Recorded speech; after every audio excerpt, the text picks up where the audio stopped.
नमस्कार दोस्तों, BPSC concept वाला चैनल में आपका स्वागत है। करंट अफेयर का जो सीरीज़ स्टार्ट हुआ है उसमें यह लेक्चर नंबर 10 है और आज इस वीडियो में हम देखेंगे कि की ऑफिस बियरर्स एंड मिनिस्टर, मतलब अभी कौन मिनिस्टर के पास कौन सा मंत्रालय है, इस पे देखेंगे। तो पिछले एग्ज़ाम में 67 में एक प्रश्न पूछा गया है, तो हम इससे रिलेटेड ये तो देखेंगे कौन मिनिस्टर के पास कौन सा मंत्रालय है। साथ में इस चैप्टर में इस वीडियो में हम आपको प्रेसिडेंट के बारे में जितने प्रश्न बन सकते हैं एग्ज़ाम में वो सारे टॉपिक को देख लेंगे। साथ में सुप्रीम कोर्ट और हाई कोर्ट के बारे में थोड़ा सा हम देख लेंगे, ठीक है। तो 3 चीज़ यहाँ पे देखेंगे। साथ में एक और चीज़ हम देखेंगे, इवेंट और कॉन्फ्रेंस जितना हुआ है स्टेट में, जो इम्पोर्टेंट है इवेंट जितना हुआ है उसको हम थोड़ा सा एक हाईलाइट करके देखेंगे। तो यहाँ पे हमने आपको PDF लगा दिया है। अगर आप बुक रेफ़र कर रहे हैं तो पेज नंबर 46 और 47 यहाँ से देख सकते हैं, और ये 2 पेज का है। यहाँ पे हम थोड़ा सा इवेंट्स देखेंगे कौन कौन हुआ है। साथ में ये प्रश्न है जो 67 अभी आपका हुआ है री एग्ज़ाम 30 सितंबर को, उसमें यह प्रश्न पूछा गया था कि recently who has been assigned the charge of the ministry of minority affairs. देखिए यह बहुत इजी सवाल है, जिनको पता होगा उसके लिए बहुत इजी सवाल था। स्मृति ईरानी इसका आंसर था। लेकिन अगर आपको नहीं पता है तो ये इतने आसान सवाल होते हैं कि ऐसे ऐसे प्रश्न अगर आप छोड़िएगा तो फिर बहुत मुश्किल हो जाएगा पास करना। इसलिए मैंने सोचा कि एक बार आपको यह टॉपिक करा देते हैं। साथ में राष्ट्रपति, सुप्रीम कोर्ट, इससे जुड़ा हुआ जितने भी प्रश्न पूछा जाता है, आर्टिकल वगैरह फैक्ट्स, जितने प्रश्न पूछा जाता है सारा हम उसको डिटेल में करेंगे, ठीक है। तो चलिए हम थोड़ा सा एक बार देख लेते हैं।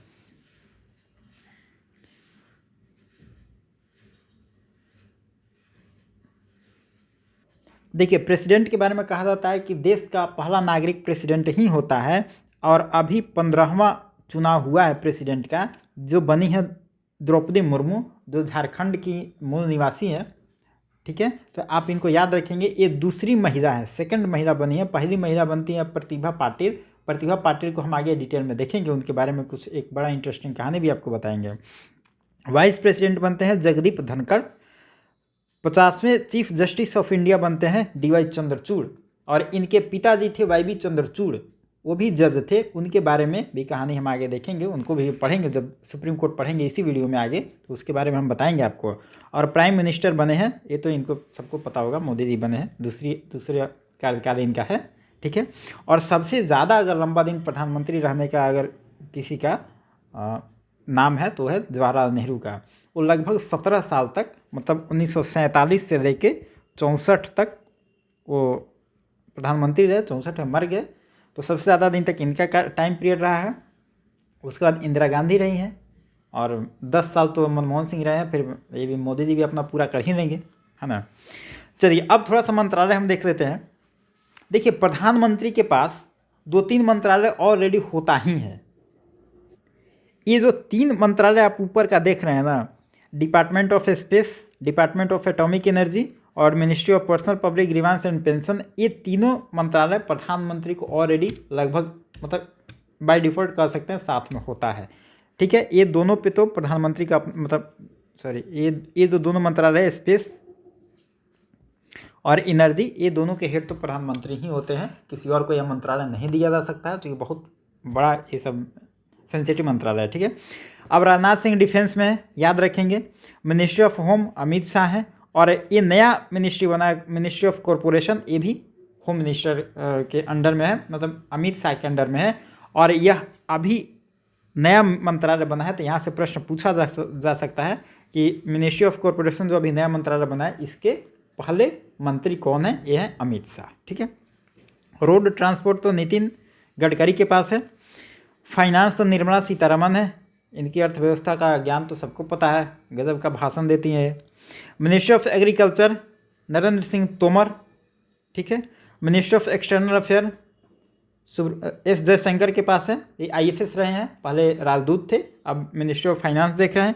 Ministry of tribal Arjun Munda के पास है, और women and child development ministry और माइनॉरिटी मिनिस्ट्री, ये दोनों है स्मृति ईरानी के पास। पहले इनके पास टेक्सटाइल मिनिस्ट्री था, इसके पहले अगर आप देखेंगे तो इनके पास एजुकेशन मिनिस्ट्री था, लेकिन अभी इनके पास चाइल्ड डेवलपमेंट है और माइनॉरिटी मिनिस्टर है, ठीक है। और यही प्रश्न आपसे 67 में पूछा गया था, ठीक है।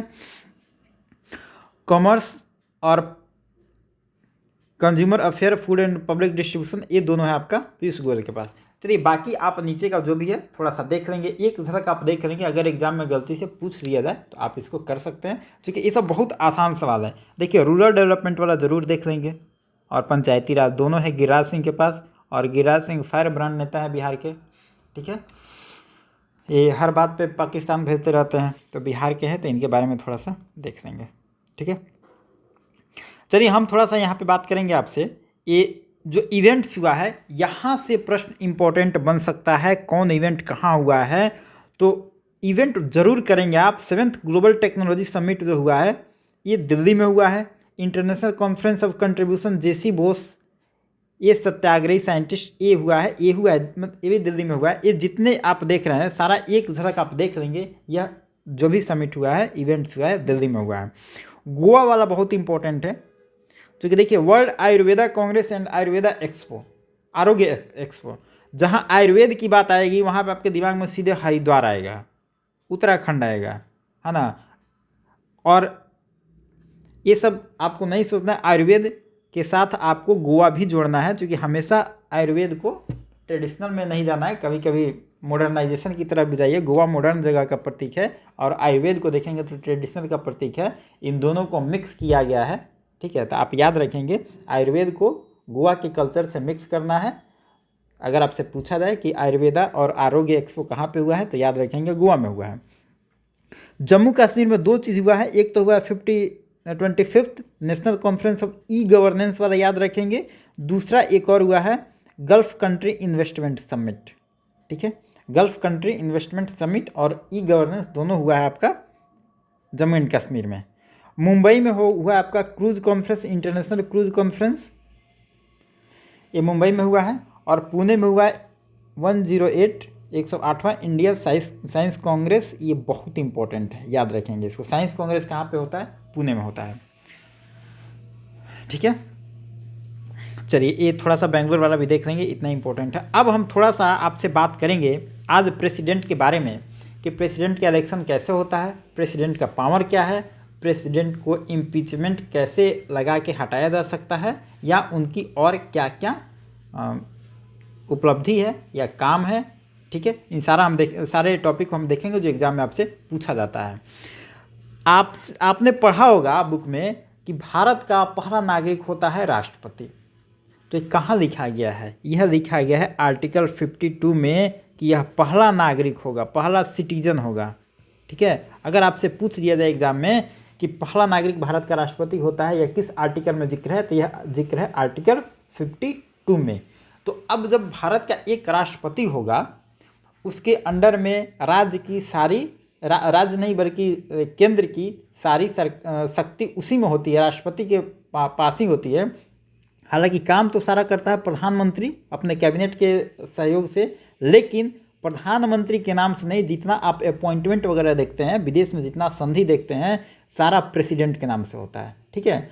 तो प्रैक्टिकल में काम करते हैं प्रधानमंत्री, लेकिन नाम होता है राष्ट्रपति का, सारा काम राष्ट्रपति के नाम से होता है। जितने अपॉइंटमेंट हो, कुछ भी हो, जितने बिल पे साइन करना हो, सारा प्रेसिडेंट के नाम से होता है। तो पहला नागरिक प्रेसिडेंट है आर्टिकल 52 के तहत। जब यह आदमी होगा, राष्ट्रपति होगा, तो उसका कुछ चुनने का प्रक्रिया भी होगा। तो हम कहेंगे कि आर्टिकल 54 कहता है कि यह इलेक्टेड होगा, इसमें इलेक्शन की प्रक्रिया होगी, और इलेक्शन का जो प्रक्रिया होगा उसको हम कहते हैं प्रोपोर्शनल रिप्रेजेंटेशन सिस्टम। यह है आपका आर्टिकल 55। देखिए 2-3 चीज़ें आप याद रखेंगे। पहला तो याद रखेंगे आर्टिकल 52 में एक राष्ट्रपति होगा जो देश का पहला नागरिक होगा।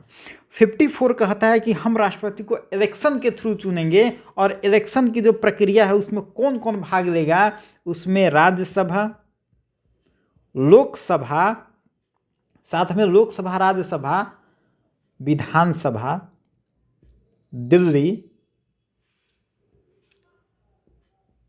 और पुडुचेरी, ठीक है। मतलब राज्यसभा, लोकसभा, विधानसभा, दिल्ली और पुडुचेरी के जो विधानसभा के मेंबर होंगे, ये सभी मेंबर वोट देंगे और ये जो होंगे सारे इलेक्टेड मेंबर होंगे। देखिए, लोकसभा राज्यसभा में आप देखते हैं कुछ होते हैं इलेक्टेड मेंबर, कुछ राष्ट्रपति अपॉइंट करते हैं, मतलब नॉमिनेट करते हैं। तो ये नॉमिनेट इसमें शामिल नहीं होंगे, इसमें सिर्फ इलेक्टेड मेंबर होंगे। आप इसको याद रखेंगे, एग्जाम में कई बार ये पूछता है कि इलेक्टेड होंगे या नॉमिनेट होंगे, ये याद रखेंगे आप। राज्यसभा, लोकसभा, विधानसभा, सभी राज्यों के विधानसभा, दिल्ली के विधानसभा, और ये स्टेट का हो गया, ये स्टेट का हो गया विधानसभा, और दिल्ली पुडुचेरी जो है केंद्र शासित प्रदेश बहुत सारा है, लेकिन 7 है जिसमें से 2 ही को काउंट किया जाता है, दिल्ली और पुडुचेरी के। तो ये सब याद रखेंगे आप। यहाँ के जो इलेक्टेड मेंबर होंगे वो इलेक्टोरल कॉलेज बनाएंगे और उसी के तहत चुनाव करेंगे।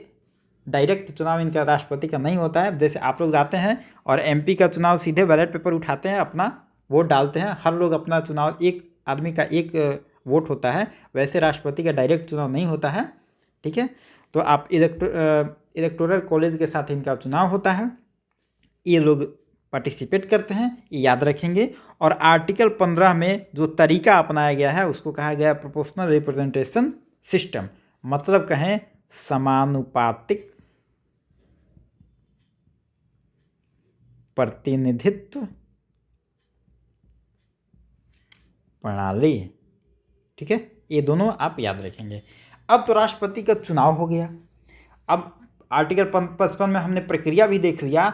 अब राष्ट्रपति को किसी कारणवश मन करेगा कि चलो ठीक है, ये हमको पद ठीक नहीं लग रहा है, मज़ा नहीं आ रहा है, ये भी तो हो सकता है। तो ये भी प्रावधान किया गया है कि अगर राष्ट्रपति को मन करे कि अच्छा नहीं लगे, राष्ट्रपति को रिजाइन करना हो, तो आर्टिकल 56 क्लॉज 2 कहता है कि राष्ट्रपति अपना रिजाइनेशन लेटर देगा। किसको देगा? यह देगा वाइस प्रेसिडेंट को। राष्ट्रपति के बाद दूसरा आदमी कौन होता है? वाइस प्रेसिडेंट होता है, उनके कार्य को देखने वाला। तो वाइस प्रेसिडेंट को अपना रिजिग्नेशन लेटर देंगे और यह व्यक्ति लोकसभा का जो स्पीकर होगा उसको भेजेंगे, और स्पीकर क्या करेगा? लोकसभा में घोषित करेगा कि बताएगा कि हमारे जो राष्ट्रपति हैं वो रिजाइन कर दिए, और उससे देश को पता चलेगा। ठीक है, ऐसा नहीं है कि राष्ट्रपति जाएंगे एकदम ट्वीट मार के निकल जाएंगे कि चलिए भाई हमको आज से मज़ा नहीं आ रहा, हम छोड़ रहे हैं। ऐसा नहीं होता है, कुछ ऑफिशियल वर्क होता है, कुछ रूल होता है, ये रूल है। ठीक है, ये तो हो गया राष्ट्रपति को चुने जाने की और उनको पद से अपनी शिक्षा से हटने की प्रक्रिया। लेकिन राष्ट्रपति जब आप बनिएगा तो आपको कुछ नियम कानून दायरे में रहना होगा। हो सकता है कि आप कुछ गलत भी करिएगा, गलत करिएगा तो उसके लिए भी आप भी संविधान से ऊपर नहीं है, आपके लिए भी इम्पीचमेंट रखा गया है। कुछ गलत करिएगा तो यह है आर्टिकल 61, और बहुत इम्पोर्टेंट है, इसमें कहा गया है इम्पीचमेंट की बात। महाभियोग, राष्ट्रपति पर महाभियोग लग सकता है, और महाभियोग कब लगेगा? एक ही तरीका है उसका, अगर संविधान का आप अतिक्रमण करेंगे। मतलब कोई ऐसा आप काम किए हैं कि लगे कि संविधान को आप तोड़ मोड़ कर रख दिए हैं, आप संविधान के अकॉर्डिंग काम नहीं कर रहे हैं, तो अगर संविधान को तोड़ने का आप पे आरोप लगा तो उस प्रक्रिया में आप पे इम्पीचमेंट लाया जा सकता है। अब इम्पीचमेंट आता कैसे है, यहाँ से प्रश्न बनता है आपसे, और ये सब खूब पूछा जाता है कि राष्ट्रपति का इम्पीचमेंट है किस आर्टिकल में कहा गया है।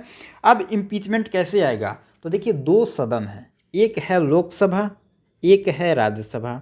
दोनों में से कोई एक सदन को लगेगा कि राष्ट्रपति महोदय काम ठीक नहीं किए हैं, संविधान को तोड़ने का काम किए हैं, कॉन्स्टिट्यूशन को तोड़ने का काम किए हैं, तो कोई एक में, लोकसभा में या राज्यसभा में किसी एक में 1/4 मेंबर लोग का एक प्रस्ताव आएगा, और उस प्रस्ताव को राष्ट्रपति के पास भेजा जाएगा 14 दिन के लिए। 14 दिन टाइम दिया जाएगा, राष्ट्रपति के पास एक लेटर भेजा जाएगा कि साहब आप काम ठीक नहीं किए हैं, आप पे इम्पीचमेंट लाने की तैयारी हो रही है। 14 दिन इनको टाइम दिया जाएगा। उसके बाद 14 दिन जब पूरा हो जाएगा तो उसके बाद जिस सदन के द्वारा इनको भेजा गया होगा नोटिस, उसी सदन में यह प्रस्ताव लाया जाएगा, और 2/3 सदस्य, 2/3 मेंबर अगर पास कर देते हैं इस प्रस्ताव को कि हाँ ठीक है, आप जो कह रहे हैं, जो प्रस्ताव लाया गया है राष्ट्रपति महोदय ने काम गलत किया है, इन पे इम्पीचमेंट लाया गया है और इस प्रस्ताव के सपोर्ट में हम एग्री करते हैं। अगर 2/3 सदस्य एग्री हो गए उस प्रस्ताव पे तो यहाँ पे माना जाएगा कि यह पास हो गया। यह जब पास हो जाएगा तो यहाँ पे कोई एक सदन तो लाया था, अब दूसरा वाला बाकी है। मानते हैं लोकसभा में यहाँ पे आया था तो अब राज्यसभा में यहाँ पे जाएगा और राज्यसभा इसकी जांच करेगा राज्यसभा कि भाई तुम जो प्रस्ताव हमको भेजे हो पास करके वाकई में सही है कि नहीं। वो प्रस्ताव जांच करेगा, वहाँ पे फिर वोटिंग होगा। अगर यहाँ पे भी 2/3 से यह पास हो गया तो माना जाएगा उसी दिन से राष्ट्रपति की, इसी डेट से, जिस डेट को पास होगा उसी डेट से राष्ट्रपति की छुट्टी। ठीक है, राष्ट्रपति पे इम्पीचमेंट आ जाएगा, वो अपने काम से हट जाएंगे, छुट्टी पे चले जाएंगे। लेकिन अभी ऐसा भारत में नहीं हुआ है, क्योंकि भारत में ऐसा कोई राष्ट्रपति अभी नहीं हुआ है जो इस तरीके का काम करे कि संविधान को तोड़ने का काम करे। तो भारत में इस तरीके की अभी गतिविधि नहीं हुई है। ठीक है, याद रखेंगे। अब एक और बात है कि राष्ट्रपति चुना गया है, इम्पीचमेंट हो गया, सब कुछ हो गया, राष्ट्रपति का पद भी तो है, कितना दिन तक ये रहेंगे। इनकी पद है 5 साल तक अपने पोस्ट पर यह रह सकते हैं। लेकिन अगर मानते हैं 30 मई को राष्ट्रपति का टाइम पीरियड पूरा हो रहा है, जिस दिन ये चुने जाते हैं उससे 5 साल तक रहते हैं। 30 मई मानते हैं 2025 को इनका टाइम पीरियड पूरा हो रहा है, लेकिन किसी कारण से इसके पहले राष्ट्रपति का चुनाव नहीं हो पाया। देखिए, ये राष्ट्रपति का पावर है, पद, राष्ट्रपति का पद ऐसा बनाया गया है कि 30 मई को अगर आप रिजाइन, मतलब आपका टाइम पीरियड खत्म हो रहा है, रिटायर हो रहे हैं, तो 30 मई से पहले 29 मई को राष्ट्रपति चुना जाना चाहिए।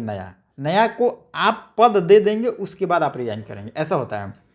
अगर 30 मई तक मानते हैं कोई राष्ट्रपति नहीं चुना गया, किसी कारण से इलेक्शन नहीं हो पाया, जैसे कोविड वगैरह आ गया था, इस तरीके बहुत सारा काम ठप हो गया था, तो अगर मान लेते हैं 1 महीना लेट है, 1 माह अगर लेट हो गया राष्ट्रपति चुनने में, तो जब तक नया राष्ट्रपति नहीं आएगा तब तक यह अपने पद पे बने रहेंगे। मतलब यह जो पोस्ट है ना राष्ट्रपति का, यह खाली नहीं होगा। अगर राष्ट्रपति की आकस्मिक मृत्यु वगैरह नहीं हो जाती है तब, अगर इमरजेंसी में राष्ट्रपति की मृत्यु हो जाती है, उस टाइम में वाइस प्रेसिडेंट रहते हैं। अगर वाइस प्रेसिडेंट नहीं रहते हैं तो वहाँ पे चीफ जस्टिस ऑफ इंडिया जो भी होते हैं वो उस पद को देखते हैं, लेकिन यह पोस्ट खाली नहीं रहता है। ठीक है, क्योंकि देश का पहला ही नागरिक है, वही पोस्ट खाली रही, कितनी खराब बात है। इतना सारा कुछ हो गया। अब आपके दिमाग में एक बात चल रहा होगा कि राष्ट्रपति की योग्यता क्या होनी चाहिए। तो राष्ट्रपति की योग्यता कहा गया है आर्टिकल 58 में, इसमें इनकी योग्यता की बात कहा गया है कि कैसा व्यक्ति को चुना जाएगा। वो व्यक्ति होना चाहिए जिसकी एज कम से कम 35 साल होना चाहिए, भारत का नागरिक होना चाहिए और किसी भी लाभ के पद में, मतलब प्रॉफिट वाले पद पे नहीं होना चाहिए। जैसे अगर आप IAS हैं, IPS हैं, DSP हैं, तो आप प्रेसिडेंट का इलेक्शन नहीं लड़ सकते हैं। आपको यहाँ पे रिजाइन करना होगा इन सब पोस्ट को, तब लड़िएगा, क्योंकि यह लाभ का पद होता है। आप काम करते हैं तो आपको पैसा मिलता है, लाभ का पद हुआ। अब आपके दिमाग में आएगा मंत्री होके कैसे लड़ पाते हैं। तो मंत्री का जो पद है, प्रधानमंत्री का जो पद है, राष्ट्रपति का पद है, या जो भी CM का पद है, ये सब जो पद है ना, ये माना जाता है कि मानव लोगों के हित के लिए काम कर रहे हैं, समाज सुधार का काम कर रहे हैं। ये लाभ का पद, प्रॉफिट वाला पद नहीं माना जाता है, ये समाज सेवा माना जाता है।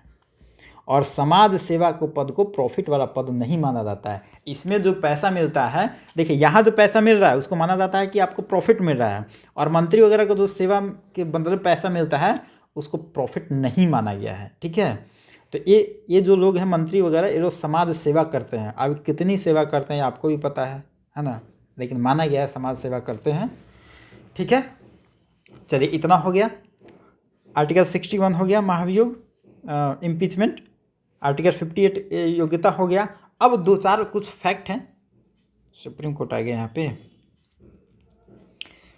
चलिए थोड़ा सा अब इसको नीचे देख लेंगे, इसको काट देते हैं।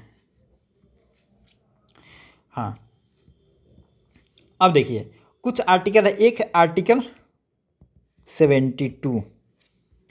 आर्टिकल 72 कहता है कि राष्ट्रपति के पास पावर है कि वह क्षमा कर सकते हैं। अब किसको क्षमा कर सकते हैं? जैसे किसी को मृत्युदंड दिया गया हो, डेथ पेनल्टी दे दिया गया हो, किसी को आजीवन कारावास दे दिया गया हो, हाई कोर्ट सुप्रीम कोर्ट सब जगह से वो लड़ गया हो, हार गया हो और वहाँ पे उसको मृत्युदंड दे दिया गया हो, इस कंडीशन में वह आदमी के लिए एक अंतिम उपाय बचता है कि वह प्रेसिडेंट के पास जाए, अपना अपील रखे और प्रेसिडेंट को अगर लगता है कि यह व्यक्ति ठीक है, इसको मृत्युदंड नहीं होना चाहिए, तो उसकी सज़ा को कम कर सकते हैं या माफ़ कर सकते हैं। ठीक है, लेकिन यह काम राष्ट्रपति का नहीं है। राष्ट्रपति के साथ सिर्फ राष्ट्रपति का नहीं, राष्ट्रपति के साथ वहाँ पे आप देखेंगे तो कैबिनेट मंत्री भी होते हैं और होम मिनिस्ट्री मिलकर सरकार डिसीजन लेती है, और सरकार में आपको प्रधानमंत्री होते हैं, होम मिनिस्टर होते हैं और ये सारे लोग कुछ कैबिनेट के मंत्री होते हैं। ये लोग अपना डिसीजन लेते हैं, फिर राष्ट्रपति वहाँ पे फाइनल निर्णय लेते हैं कि हाँ क्या किया जाए। ठीक है, तो जितने भी आप देखेंगे बड़े बड़े क्रिमिनल होते हैं, वो जब सुप्रीम कोर्ट में अपने केस हार जाते हैं, चाहे जितने मृत्युदंड होता है, वो सब में आप देखेंगे कि सुप्रीम कोर्ट का जजमेंट हो जाता है, उसके बाद भी मर्सी पिटीशन राष्ट्रपति को लगता है और राष्ट्रपति खारिज कर देते हैं, तो उसके बाद यहाँ पे फांसी लगा दिया जाता है। ठीक है, लेकिन इसमें एक क्लॉज, एक नियम है कि अगर एक बार राष्ट्रपति के पास आप अपना पिटीशन भेज दिए, अपील भेज दिए, अगर एक बार में आपसे वो रिजेक्ट करके भेज दिए हैं, तो आप दोबारा फिर पिटीशन दायर नहीं कर सकते हैं। ठीक है, मतलब एक बार राष्ट्रपति बोल दिए कि हाँ ठीक है आपका रिजेक्ट हो जाता है, तो आप हाई कोर्ट में 2-3 बार हो जाता है, अपील लोग करता है रिव्यू पिटीशन वगैरह, लेकिन राष्ट्रपति के पास रिव्यू पिटीशन नहीं होता है। ठीक है, ये सब याद रखेंगे। चलिए, अब कुछ आप और आर्टिकल पढ़े होंगे राष्ट्रपति के बारे में। इमरजेंसी का कुछ प्रोविज़न है। इमरजेंसी में देखेंगे 3 आर्टिकल है, एक है आर्टिकल 352, 356, एक है 360। ठीक है, तीनों क्या है भाई? तीनों में अगर है कि मानते हैं आपको पाकिस्तान के साथ युद्ध हो जाए, पाकिस्तान चाइना किसी भी देश के साथ युद्ध हो जाए, या भारत के किसी एरिया में, जैसे मानते हैं बिहार में दरभंगा में मान लेते हैं एकदम बहुत भारी विद्रोह हो जाए, लगे कि एकदम रिवोल्ट हो गया, बहुत बड़ा विद्रोह हो जाए, इस कंडीशन में नेशनल इमरजेंसी लग सकता है।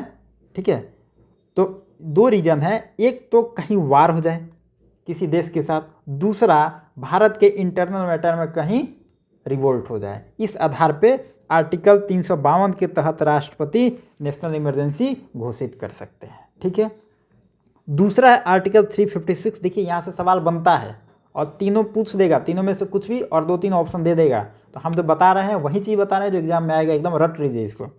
आर्टिकल 356 कहता है कि अगर मानते हैं बिहार में सीएम है नीतीश कुमार, नीतीश कुमार कुछ इस आधार पे सरकार चला रहे हैं जो कॉन्स्टिट्यूशन को ताक पे रख दिए हैं, तो गवर्नर क्या करेगा? बिहार का जो गवर्नर है फागू चौहान जी, वो एक लेटर बनाएंगे, कहेंगे कि देखिए राष्ट्रपति महोदय, चूँकि जो प्रेसिडेंट का एजेंट ही तो होता है गवर्नर राज्य में, तो राज्यपाल महोदय कहेंगे कि देखिए राष्ट्रपति जी, जो बिहार के जो सरकार चल रही है वो कॉन्स्टिट्यूशन के हिसाब से नहीं चल रही है। अगर कुछ एविडेंस वो बता दिए कि बिहार की गवर्नेंस जो कॉन्स्टिट्यूशन के हिसाब से नहीं चल रही है, तो कॉन्स्टिट्यूशन का वायलेशन के आधार पे वहाँ के चीफ मिनिस्टर को यह बताया जाएगा कि आपने संविधान के हिसाब से सरकार नहीं चलाई और इस आधार पे आपको हम इमरजेंसी इम्पोज कर देते हैं। ठीक है, तो यह तरीका ये होता है। 352 क्या है? जो अगर किसी वार होता है किसी देश के साथ या भारत के किसी एरिया में रिवोल्ट हो गया तब करेंगे। 356 है कि हमारा प्रधान जो मुख्यमंत्री है वो सही तरीके से कॉन्स्टिट्यूशन को लागू नहीं करता है, उस आधार पे कर सकते हैं। और आर्टिकल 360 कहता है, यह कहेगा फाइनेंशियल इमरजेंसी। फाइनेंशियल इमरजेंसी की बात करेगा, मतलब भारत में की ऐसी कंडीशन हो जाए कि आर्थिक व्यवस्था चरमरा जाए, पैसा ही नहीं रहे देश के पास। जैसे आप अगर कोविड के टाइम में पेपर पढ़ते होंगे तो बहुत सारा आर्टिकल आ रहा था, लोग कह रहा था क्या भारत को फाइनेंशियल इमरजेंसी लगा देनी चाहिए, ऐसा आर्टिकल उसमें बहुत आ रहा था। लेकिन भारत की स्थिति उतना बिगड़ी नहीं थी, तो अभी ऐसा स्थिति नहीं हुआ है भारत में। अभी आर्टिकल 360 एक बार भी इम्पोज नहीं किया गया है। ठीक है, ये दोनों तो लगा हुआ है, बाकी चीज़ ये दोनों नहीं, मतलब फाइनेंशियल इमरजेंसी अभी भारत में कभी नहीं लगा है। ठीक है, ये लगता है तो सारे राज्यों का अपना पावर ख़त्म हो जाएगा, केंद्र सरकार ही सारा कुछ करती है।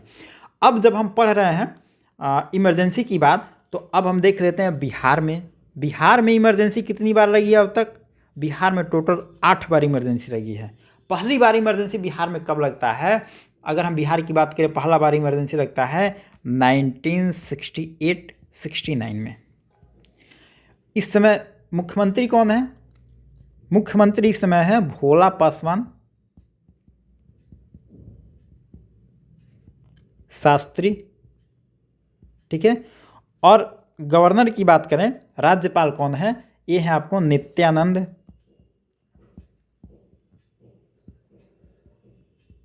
कानूनगो, ठीक है। ये सब याद रखेंगे, एग्जाम में पूछा जा सकता है। बिहार में 8 बार लगा है आपको राष्ट्रपति शासन।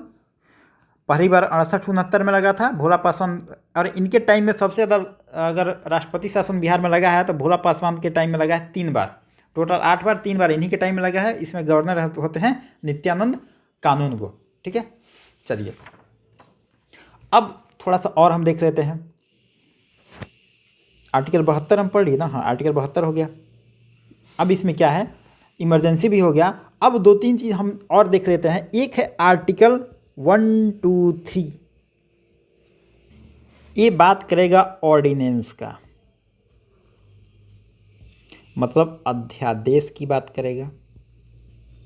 अब ये अध्यादेश क्या है? जो आप कृषि बिल जो वापस लिया गया, प्रधानमंत्री जी ने वापस लिया, इतना किसानों का जो विरोध था, ये जो बिल था किसान वाला बिल था, वो अध्यादेश ही था, ऑर्डिनेंस ही था, बिल में पार्लियामेंट में पास नहीं हुआ था।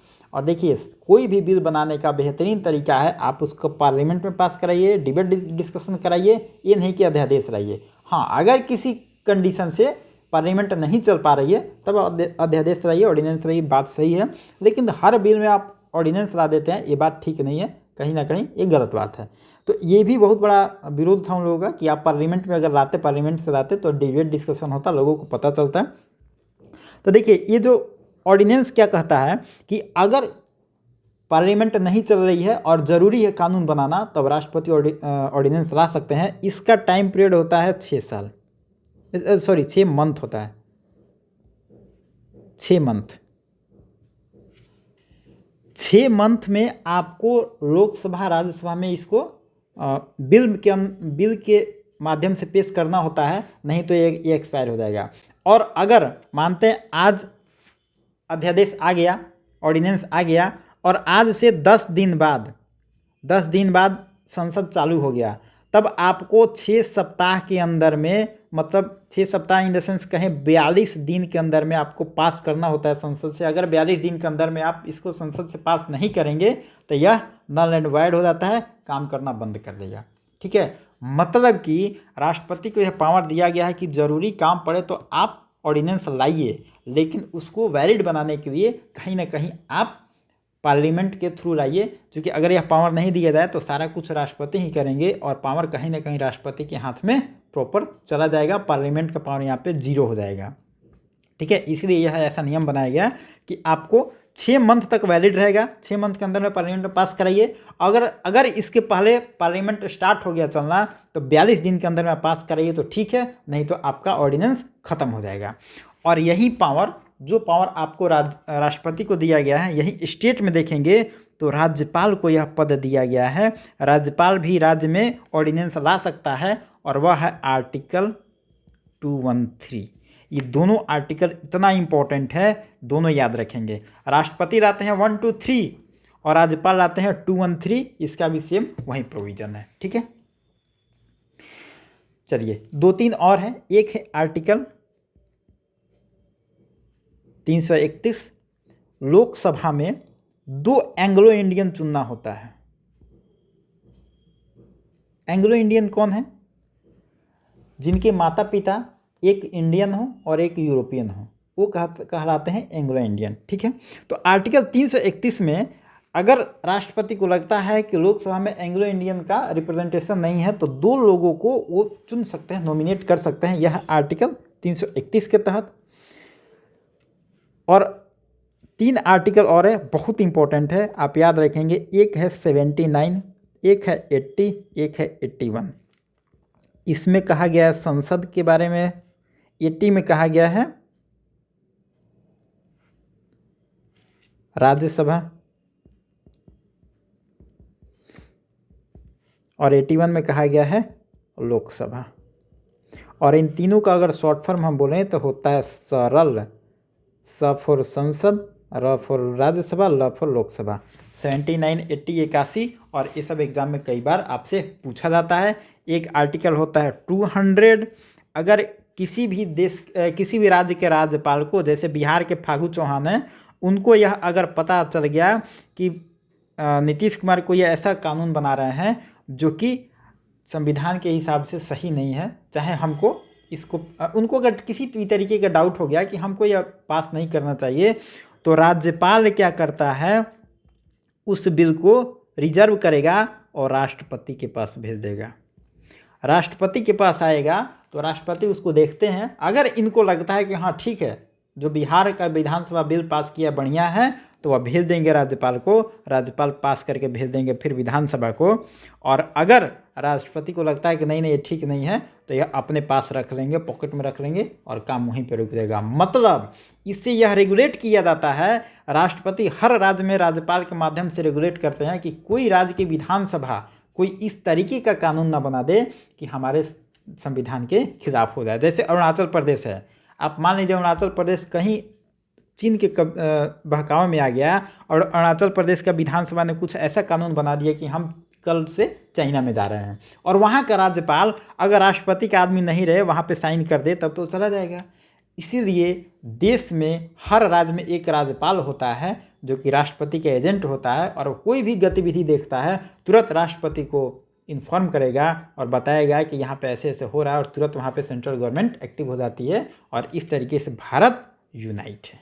ठीक है, कुछ नहीं हो सकता। ऐसा संविधान बनाया गया है कि अगर मुख्यमंत्री चाह के भी या प्रधानमंत्री चाह के भी कुछ करना चाहे तो चेक एंड बैलेंस बनाया गया है कि आप नहीं कर सकते हैं। अब जब राष्ट्रपति की बात हो रही है तो थोड़ा सा हम देख लेते हैं पहले राष्ट्रपति कौन है। राजेंद्र प्रसाद, सबको याद है, 10 साल तक यह अपने पद पे रहे हैं। ठीक है, राष्ट्रपति का चुनाव अमूमन हम आपको बताए थे कि प्रोपोर्शनल रिप्रेजेंटेशन सिस्टम से होता है, तो मैक्सिमम 2 लोग ही होते हैं, तो 50% +1 जिसको मिलता है उनका चुनाव हो वो जीत जाते हैं। तो दोबारा गिनती करने की ज़रूरत किसी भी राष्ट्रपति के इलेक्शन में नहीं पड़ी। एक हुए हैं वीवी गिरी, इनके टाइम में दोबारा गिनती कराई गई थी। आप याद रखेंगे एग्जाम में इनका नाम पूछा जाता है कि कौन ऐसे राष्ट्रपति का इलेक्शन हुआ जिसमें दोबारा गिनती करानी पड़ी, हालांकि कभी ज़रूरत पड़ती नहीं है, इनके टाइम में दोबारा काउंटिंग कराई गई थी। तो आप याद रखेंगे वीवी गिरी इनके टाइम में ऐसा हुआ था। एक है नीलम संजीव रेड्डी, नीलम संजीव रेड्डी, इनके बारे में कहा जाता है कि पहली बार जब ये चुनाव लड़े राष्ट्रपति का तो हार गए, और दूसरी बार जब ये चुनाव लड़े राष्ट्रपति का तो निर्विरोध रहे। ये भी गजब का मतलब किस्मत है। पहली बार में देख रहे हैं कि इनको हरा दिया गया, दूसरी बार में जब ये चुने तो इनके खिलाफ कोई खड़ा ही नहीं हुआ, है ना। तो आपसे एग्जाम में पूछा जाता है कि कौन ऐसे राष्ट्रपति बने तो पहली बार में चुने गए तो हार गए, दूसरी बार में निर्विरोध चुने गए। ठीक है, और पहली महिला प्रधानमंत्री राष्ट्रपति कौन बनती हैं? प्रतिभा देवी सिंह पाटिल। अब देखिए प्रतिभा पाटिल क्यों बनी? प्रतिभा पाटिल के बारे में लोगों को बहुत ज़्यादा जानकारी नहीं है। तो ये कांग्रेस की बहुत वर्कर थी, लॉयल वर्कर थी कांग्रेस की। एक बुक है the red sari, the red sari book है, सोनिया गांधी के बारे में लिखा गया इस बुक के बारे में। मतलब सोनिया गांधी का जो पीए थे वो सोनिया गांधी की सारा जीवनी लिखते हैं और कांग्रेस के बारे में बड़ी बखान करते हैं। तो कहा जाता है कि बिहार में एक जगह था बेलछी, बेलछी एक जगह है, कहाँ? नालंदा में। जब इंदिरा गांधी चुनाव हार गई थी इमरजेंसी के बाद, 75 की घटना के बाद जब इंदिरा गांधी चुनाव हार जा रही हैं, तो उसके बाद 77 के टाइम में आप देखेंगे एक बेलछी गांव में बहुत एक भयानक घटना हुआ था। कोई दलित के साथ निंदनीय, बड़ा निंदनीय घटना हुआ था, उसको बाद में कभी जिक्र करेंगे। 77 में इंदिरा गांधी कहती है कि हम वहाँ जाएंगे, बेलछी का हम दौरा करेंगे नालंदा में। लोग कहता है कि अगस्त का महीना है, लोग कहता है कि नहीं आप इस समय मत जाइए, बहुत बारिश हुआ है, वहाँ जाने का कोई साधन नहीं है। लेकिन इंदिरा गांधी तय कर लेती हैं कि हम तो वहाँ पे जाएंगे। और देखिए यही एक एक एविडेंस होता है ना, एक एक इंसिडेंस होता है, कोई भी व्यक्ति को नेता बना देता है। यही घटना जो है बेलछी की घटना, इंदिरा गांधी को नेता बनाया, मतलब दोबारा और बेहतरीन मार्जिन से चुनाव जीतती हैं। तो 77 में बेलछी जाती है, पटना तो एयरपोर्ट से चली गई वहाँ पे हवाई जहाज़ से।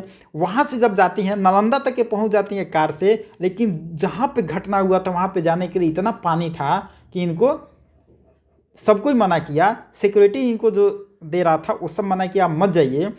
तो हुआ कि अब कैसे जाएं, इंदिरा गांधी ठान ली कि हमको जाना है। तो हुआ कि ठीक है आपका जुगाड़ किया जाएगा जाने का। तो हाथी पे चढ़ के इनको जाना पड़ा, और हाथी पे जब ये बैठती हैं, हाथी पे महावत बैठा आगे, उसके पीछे इंदिरा गांधी, और इंदिरा गांधी की सुरक्षा के लिए हाथी के ऊपर कौन बैठती हैं? प्रतिभा देवी सिंह पाटिल। और यही प्रतिभा देवी सिंह पाटिल है जो इंदिरा गांधी के साथ हमेशा छाया बन के रहती थी। और हाथी पे भी प्रतिभा देवी सिंह पाटिल चढ़ती है। बताइए, हाथी पे आपको कह दिया जाए चढ़ने को, आप कहिएगा हम गिर जाएंगे, लेकिन एक लेडी जो चढ़ती है इंदिरा गांधी के बचाव के लिए, तो बहुत लोग आप देखेंगे इन प्रतिभा पाटिल के बारे में कहा जाता है, आर्टिकल वगैरह में बहुत बार लिखा गया है कि हाथी पे चढ़ने का इनाम प्रतिभा पाटिल को मिला राष्ट्रपति बनके। ये सारी घटनाएं हैं। अब कितना देखिए, वैसे भी राष्ट्रपति को जो भी बनाता है, जो जिस पार्टी का भी आदमी नॉमिनेट करता है राष्ट्रपति को, लॉयल आदमी को ही करता है। ठीक है, तो एक बात है, प्रतिभा पाटिल के बारे में कहानी है जो रेड सारी बुक में सारी घटनाएं लिखा हुआ है। ठीक है, तो ये सब पॉलिटिकल कुछ बातें थी। ये हो गया आपका। अब और अभी की बात करें तो द्रौपदी मुर्मू है, तो 15वीं राष्ट्रपति है। तो राष्ट्रपति के बारे में लगभग इतना काफ़ी है, इससे ज़्यादा कुछ नहीं आएगा। अब थोड़ा सा हम देख लेते हैं सुप्रीम कोर्ट के बारे में। सुप्रीम कोर्ट, भारत में एक सुप्रीम कोर्ट होगा जो दिल्ली में है। इसका गठन की बात की गई है आर्टिकल 1 to 4 में। भारत का एक सुप्रीम कोर्ट वगैरह ये सारी, अगर पूछा जाए सुप्रीम कोर्ट का जिक्र किस आर्टिकल में किया गया है, तो 1 to 4 में किया गया है। और सुप्रीम कोर्ट के जज का जो एलिजिबिलिटी क्या होनी चाहिए, तो वही है भारत का नागरिक हो, हाई कोर्ट में मिनिमम 5 साल जज रहा हो, या 10 साल वकील रहा हो। ठीक है, 10 साल वकील रहा हो तो भी हो सकता है, या तीसरा सबसे बड़ा क्लॉज है कि राष्ट्रपति की नज़र में एक कानून का जानकार आदमी हो। अब देखिए, राष्ट्रपति की नज़र में कानून का जानकार आदमी हो, मतलब संविधान यह बताता है, कहता है कि राष्ट्रपति, प्रधानमंत्री, इनके बहुत जगह आप देखेंगे ये लिखा रहता है राष्ट्रपति की नज़र में, सरकार की नज़र में, प्रधानमंत्री की नज़र में। माना जाता है कि इन लोगों का नज़र बड़ा दूरदर्शी होगा, बड़ा ये लोग समझदार व्यक्ति होंगे। अब देखिए, ये बात अलग है कि लोकसभा में कुछ ऐसे पहुंच जाते हैं लोग जिनकी समझ बिल्कुल कम है, लेकिन संविधान यह मान के चलता है कि वहाँ पे जो लोग पहुँचेंगे वो लोग दूरदर्शी होंगे, समझदार होंगे, है ना। तो कहा जाता है कि प्रेसिडेंट के नज़र में कानून का समझदार आदमी हो, जानकार आदमी हो, उसको राष्ट्रपति हाई कोर्ट का जज अपॉइंट कर सकते हैं। ठीक है, और हाई कोर्ट का भी जज अगर कुछ ऐसा गलती करते हैं तो उन पे भी इम्पीचमेंट आएगा, वैसे ही आएगा जैसे राष्ट्रपति का हम बताए हैं, वैसे ही आएगा। दूसरा एक आर्टिकल है 129, ये कहा जाता है कि जो सुप्रीम कोर्ट होगा वो कोर्ट ऑफ रिकॉर्ड होगा। मतलब यहाँ पर जो भी चीज़ें होंगी ना, वह अभिलेख के रूप में होगी, यादगार के रूप में होगी। अभिलेख न्यायालय भी इसे कहा जाता है। मतलब ऐसा नहीं कि आप जबानी सुना दिए और फाड़ के फेंक दिया, ऐसा नहीं, उसको रिकॉर्ड रखा जाएगा कि इन फ्यूचर भी उसका यूज किया जा सके। ठीक है, जैसे अपने भी देख पढ़ते हैं कि केशवानंद भारती केस में ये हुआ था, है ना, तो ये सब रिकॉर्ड रखा गया है। अब अभी के जो चीफ जस्टिस ऑफ इंडिया हैं, ये 50वें चीफ जस्टिस ऑफ इंडिया हैं। इनका नाम है DY चंद्रचूड़। नाम याद रखेंगे, बहुत यंग है, बहुत प्रोग्रेसिव आदमी है, बहुत बेहतरीन जज है, और भारत को ऐसे जज की ज़रूरत है। ठीक है, ये इस मतलब बहुत दिन बाद अगर कहा जाए तो सुप्रीम कोर्ट को इस तरीके का कोई चीफ जस्टिस मिला है, बहुत अच्छे जज हैं। इनके जो पिताजी हैं, इनका नाम था पूरा नाम लिख देते हैं इनका, यशवंत विष्णु चंद्रचूड़, मतलब YB चंद्रचूड़ इनका पूरा नाम था। ये कौन थे? इनके पिताजी थे, और यह देश के CJI थे, और सबसे ज़्यादा दिन तक रखने का ये इन्हीं का रिकॉर्ड है। अगर आपसे एग्जाम में पूछा जाए कि सबसे ज़्यादा दिन तक कौन चीफ जस्टिस ऑफ इंडिया देश में रहे हैं, वह रहे यशवंत विष्णु चंद्रचूड़, YB चंद्रचूड़। देखिए, अब अगर YB चंद्रचूड़ पे सवाल आएगा तो ऑप्शन में आपका DY चंद्रचूड़ भी दिखा रहेगा, कंफ्यूज करने के लिए। आपको कंफ्यूज नहीं होना है। अभी वाले कौन है? D। अब बीत गया जो वह है होता है ना, जीवन में जो बीत गया क्या कहते हैं, एक्स वाई होता है, एक्स होता है, तो वहीं एक्स के पास वाई है, जो बीत गया वाई है ना। ये पहले बीत गया घटना है। सबसे पहले कौन रहे, सबसे ज़्यादा दिन तक कौन रहे हैं, वाई भी चंद्रचूड़ रहे हैं। और सबसे कम दिन कौन रहे हैं, तो कम दिन की बात करें तो उनका नाम है कमल नारायण सिंह। सबसे कम दिन तक रहे हैं, कम दिन तक रहे हैं। ये लगभग कुछ 17 दिन या 18 दिन ऐसे ही कुछ रहे हैं, ये दिन नहीं पूछेगा आपसे। तो सबसे कम दिन कमल नारायण, सबसे ज़्यादा दिन वाई बी चंद्रचूड़। ठीक है, अब देखिए एक जज हैं पीएन भगवती, बहुत बेहतरीन जज, जो पीआईएल आप देखते हैं पब्लिक इंटरेस्ट लिटिगेशन होता है, इन्हीं का देन है पीएन भगवती का। P for PN Bhagwati, P for PIL. याद रखेंगे, एग्जाम में कई बार पूछता है कि पीआईएल जो है पब्लिक इंटरेस्ट लिटिगेशन किस जज के द्वारा लाया गया था, वो थे पीएन भगवती। आर्टिकल 143 एक है, इसमें कहा जाता है कि राष्ट्रपति को कुछ सुझाव लेना हो। अब राष्ट्रपति हर कोई भी व्यक्ति सर्वज्ञ तो होता नहीं है। जैसे आपको सुझाव लेना हम लोगों से लेते हैं, हम लोग सुझाव किसी और से लेते हैं, है ना। सुझाव कोई किससे लेता है, अपने से ज़्यादा समझदार आदमी से लेता है ना, अपने से बड़े आदमी से लेता है। अब राष्ट्रपति को सुझाव लेना है तो अपने दोस्ती यारी में तो लेंगे नहीं, उनके दोस्ती यारी में उनसे काबिल तो कोई होगा नहीं। अब किससे सुझाव लेंगे, कहा जाता है वो सुप्रीम कोर्ट से सुझाव लेंगे कोई बात का। सुप्रीम कोर्ट को लेटर भेजते हैं कि इस कंडीशन में, इस प्रोविज़न में या इस लॉ में हमको बताइए, कुछ सुझाव दीजिए क्या करना है। तो सुप्रीम कोर्ट उनको सुझाव देता है आर्टिकल 143 के तहत।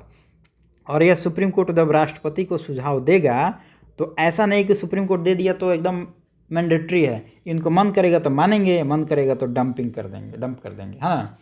तो ये आर्टिकल 143 पूछता है कि राष्ट्रपति किस आर्टिकल के तहत सुप्रीम कोर्ट से सुझाव मांगते हैं, तो 143। एक और आपने सुना होगा कॉन्स्टिट्यूशनल बेंच की बात। अभी जैसे आपने ईडब्ल्यूएस का जो खबर आया था उसमें सुना कि 5 जज उसमें थे। तो ये सब क्या है, कॉन्स्टिट्यूशन के बारे में अगर कोई भी बात होती है, जैसे ईडब्ल्यूएस क्या है, कॉन्स्टिट्यूशनल एक फैसला था। जैसे जम्मू कश्मीर पे जो डिसीजन आएगा वो कॉन्स्टिट्यूशनल फैसला है। तो इस तरीके का जो भी कॉन्स्टिट्यूशन से जुड़ा हुआ जो भी फैसला होता है उसमें कहा गया है कि मिनिमम 5 जज होंगे तभी फैसला होगा। 1-2 जज नहीं दे सकते हैं, मिनिमम 5 जज बैठेंगे, उससे ज़्यादा ही बैठ सकते हैं। 9 जज बैठे हैं, भारत के बहुत सारा देखेंगे जजमेंट है उसमें 9 जज बैठे हैं, 8 जज 13 जज भी बैठ के फैसला दिए हैं। जो बड़ा केस होता है उसमें ज़्यादा लोग बैठते हैं, तो लेकिन मिनिमम 5 जज होगा तभी आप फैसला दे सकते हैं कॉन्स्टिट्यूशन के रिगार्डिंग। तो ये कहा गया है आर्टिकल 155 क्लॉज 3, ये भी याद रखेंगे। अब तो आप देख रहे थे कि सुप्रीम कोर्ट की बात हो गई, लेकिन जब सुप्रीम कोर्ट की बात होगी तो राज्य में क्या होता है, हाई कोर्ट भी होता है। हाई कोर्ट को भी कुछ पावर होगा, भारत राज्य का एक हाई कोर्ट होगा, यह कहा गया है आर्टिकल 214 में। सुप्रीम कोर्ट की बात किस में थी, 124, और हाई कोर्ट है 214। ठीक है, तो थोड़ा सा याद रखेंगे दोनों चीज़। इसमें एज रखा गया है आपका 62 साल। सुप्रीम कोर्ट में कितना रखा गया था, सुप्रीम कोर्ट में 65 साल। अब यहाँ पे 62 साल इसीलिए कि 62 साल में आप रिटायर हो जाइएगा। अगर मानते हैं यहाँ भी 65 साल रख दिया जाए तो कोई सुप्रीम कोर्ट पहुँच ही नहीं पाएगा, इसीलिए रखा गया 3 साल का टाइम रखा गया कि आप यहाँ से रिटायर हो जाइए, उसके पहले आप यहाँ आइए तो 3 साल यहाँ भी काम कर सकते हैं। ठीक है, ये दोनों याद रखेंगे। और ये जज जो होंगे इसके अपॉइंटमेंट राष्ट्रपति, दोनों के अपॉइंटमेंट राष्ट्रपति करते हैं। ठीक है, दोनों पे गलती करने पे इम्पीचमेंट भी हो सकता है, ये सब। हाँ, और एक और आर्टिकल है आर्टिकल 32।